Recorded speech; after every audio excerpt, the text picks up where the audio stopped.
കോഴിക്കോട് ജില്ലയിലെ എന്റെ കേരളം പ്രദർശന വിപണന മേളയ്ക്ക് തുടക്കമായി. മുഖ്യമന്ത്രി പിണറായി വിജയൻ മേള ഉദ്ഘാടനം ചെയ്തു.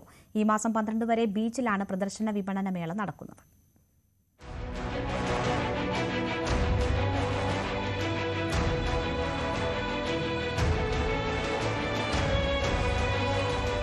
രണ്ടാം പിണറായി മന്ത്രിസഭയുടെ 4ാം വാർഷികാഘോഷത്തോടനുബന്ധിച്ചാണ് എന്റെ കേരളം പ്രദർശന വിപണന മേള നടക്കുന്നത്. മേളയുടെ ഭാഗമായി 10 ദിവസം സാംസ്കാരിക പരിപാടികളും സെമിനാറുകളും നടക്കും. കരിയർ ആപ്റ്റിറ്റ്യൂഡ് ടെസ്റ്റ്, യുവപ്രതിഭാ സംഗമം, കലാകായിക അഭ്യാസ പ്രകടനങ്ങൾ എന്നിവ മേളയുടെ മാറ്റുകൂട്ടും. വിവിധ വകുപ്പുകൾ നൽകുന്ന സേവനങ്ങളും നടപ്പിലാക്കിയ വികസന പ്രവർത്തനങ്ങളും കുടുംബശ്രീ സംരംഭകരുടെ വിവിധ പ്രവർത്തനങ്ങളും ഉൽപ്പന്നങ്ങളും ജനങ്ങൾക്ക് അടുത്തറിയാനും മേള അവസരമൊരുക്കും.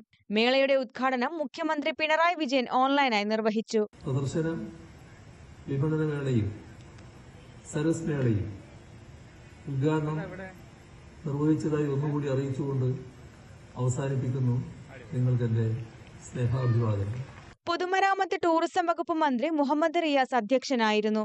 സാധാരണ മനുഷ്യർ ആഗ്രഹിച്ച ഒട്ടേറെ പദ്ധതികൾ ഓരോ ഇടത്തും നമുക്ക് സാധ്യമാക്കാനായി ഓരോ നിയോജക മണ്ഡലത്തിലും എടുത്തു പറയാൻ സാധിക്കുന്ന രീതിയിലേക്കുള്ള പദ്ധതികൾ നമുക്ക് കാണാൻ വേണ്ടി സാധിക്കും. എല്ലാ മേഖലകളെയും സ്പർശിക്കുന്ന പദ്ധതികൾ നടപ്പിലാക്കി എന്നുള്ളതാണ് ഏറ്റവും വലിയ സവിശേഷത. എല്ലാ ജനവിഭാഗങ്ങളിലും വികസനം എത്തിക്കുവാൻ അതിലൂടെ സർക്കാരിന് സാധിച്ചു. വനമന്ത്രി AK Saseendran, collector Snehil Kumar Singh, mayor Beena Philip തുടങ്ങിയവർ പരിപാടിയിൽ പങ്കെടുത്തു. മേളയ്ക്കായി കോഴിക്കോട് കടപ്പുറത്ത് വലിയ പവലിയനാണ് ഒരുക്കിയിരിക്കുന്നത്.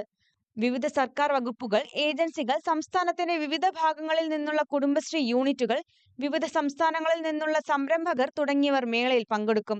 50 ഭക്ഷണ സ്റ്റോളുകളും ഭക്ഷണം കഴിക്കാനുള്ള ഇടങ്ങളും ഉൾപ്പെടെ 20,000-ലേറെ ചതുരശ്ര അടിയിലൊരുക്കിയ പന്തലിലാണ് ഭക്ഷ്യമേള നടക്കുക. ഇതിൽ 15 സ്റ്റോളുകൾ ഇതര സംസ്ഥാനങ്ങളിൽ നിന്നുള്ളവയാണ്. മേളയുടെ ഭാഗമായി ഓരോ ദിവസവും വ്യത്യസ്ത കലാപരിപാടികളും അരങ്ങേറും. ന്യൂസ് 18 കോഴിക്കോട്.